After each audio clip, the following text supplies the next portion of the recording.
何のんきに感心してんだ。どうやって抜け出す？殴る。蹴る。よし。よしじゃねえよ、どうせ。Yos nakama, bagaimana video pada part 1 dan part 2 sebelumnya? Semoga bisa menghibur para nakama ya. Di sini kita akan lanjut lagi nih untuk part 3-nya kali ini. Bagi yang belum nonton video Mimin sebelumnya, silahkan tonton dulu karena ini adalah kelanjutan dari video sebelumnya. Sebelum mulai silahkan dukung channel kesayangan Mimin ini dengan subscribe, like, dan tinggalkan komentarnya ya. Terima kasih.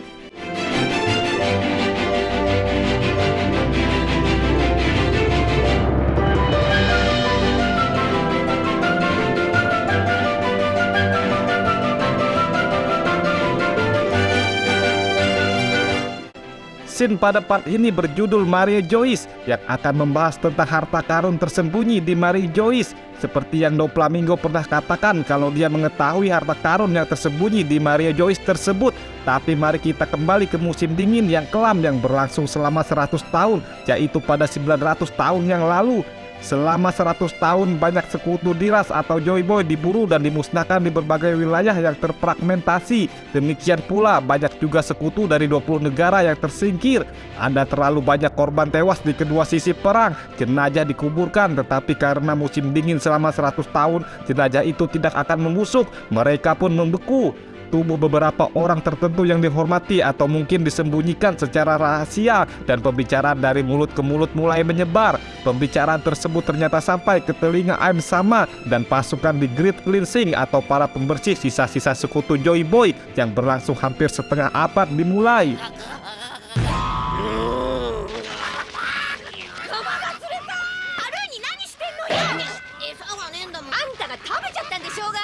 だってよ。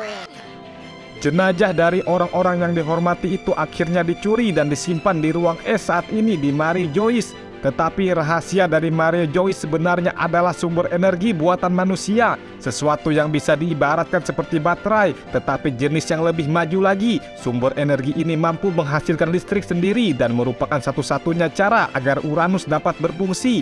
Kemudian scene atau part selanjutnya diberi judul sumber energi. Saat tidak digunakan, sumber energi juga disimpan di ruang es karena suhu dingin membantu menjaga umur dari sumber energi tersebut. Namun selama milenium, suhu dunia utuh perlahan pulih dan jauh lebih tinggi dari selama abad kosong. Kekuatan sumber energi secara perlahan mengalami kebocoran daya. Terakhir kali ruang es dibekukan kembali atau dipulihkan lagi yang dilakukan oleh pengguna kekuatan buah Hie-Hie Nomi sebelumnya. Tepat ketika pemerintah dunia di masa sekarang akan meminta Kujan untuk membekukan ruang es. Di sini Kujan tidak mengetahui sumber energinya, tetapi dia mengetahui kalau ada tubuh seseorang yang membeku. Kujan lalu membelot ke dunia bajak laut. Ini mungkin salah satu cerita sampingan paling lucu di teori ini menurut Goldie Roger. バカなりも。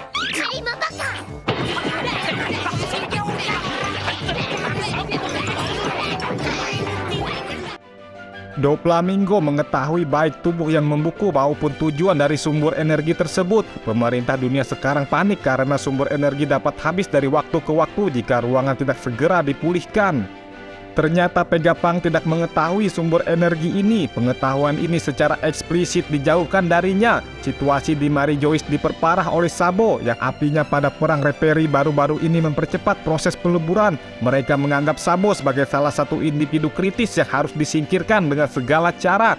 Gorosei merasa lega karena Sabo sudah mati di Lulusia, tapi ternyata di sini diungkapkan kalau Sabo masih hidup.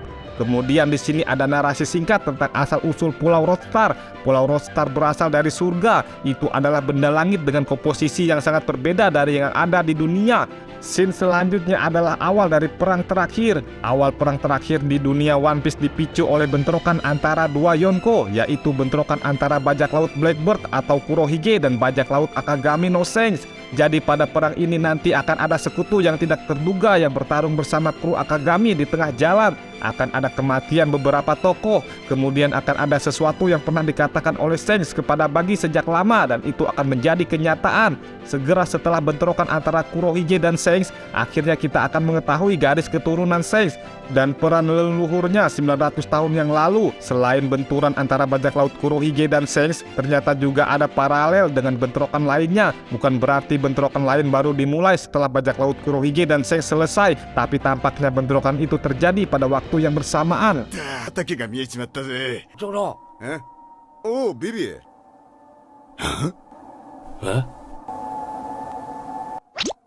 おう、ウソップか。何やってんだこんなとこで。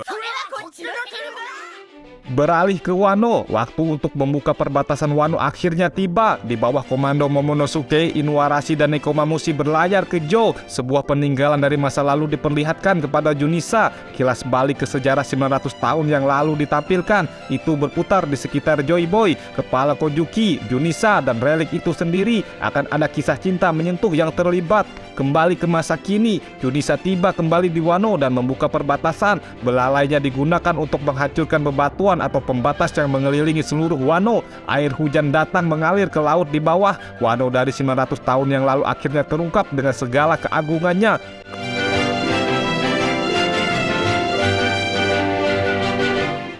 Kemudian Momonosuke berbicara kepada orang-orangnya. Seluruh sejarah Wano terungkap yang tercatat di buku catatan Oden. Dengan bantuan Junisa, warga mulai turun ke Wano di bawah. Akhirnya Pluton terungkap beberapa bab kemudian. Itu adalah kapal perang pemusnah massal yang megah dan setengah terkubur. Diukir tulisan di satu sisi kapal perang adalah surat yang ditulis oleh kepala klan Kojuki hampir 900 tahun yang lalu. Pluton tenggelam oleh klan Kojuki. Ada 3 poneglyph di samping Pluton saat itu. ビビのために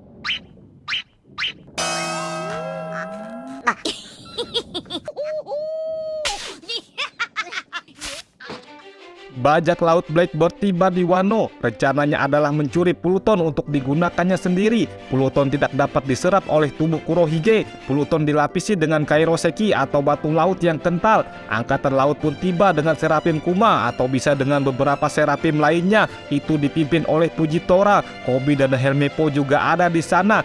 Sepertinya Battle Royale antara samurai dan suku Ming versus bajak laut Kurohige versus angkatan laut akan terjadi. Di sini akan ada sedikit scene Fujitora yang telah berbicara dengan Kujan baru-baru ini. Kembali ke Mari Joyce, Aim sama sedang berbicara dengan seorang pria dan seorang wanita. Mereka berasal dari keluarga Pigerland 900 tahun yang lalu. Keluarga Pigerland adalah orang-orang yang memprakarsai Aim sama untuk menobatkan dirinya sebagai raja dunia. Yos, itu adalah kelanjutan spoiler atau teori menarik dari video Mimin sebelumnya. Masih ada kelanjutannya lagi nih sampai ending dari cerita One Piece. Bagaimana menurut nakama? Jika ingin lanjut Mimin ceritakan kelanjutannya, silahkan subscribe dulu, like, dan tulis di kolom komentar agar Mimin lanjut ceritanya di part 4 nanti. Terima kasih.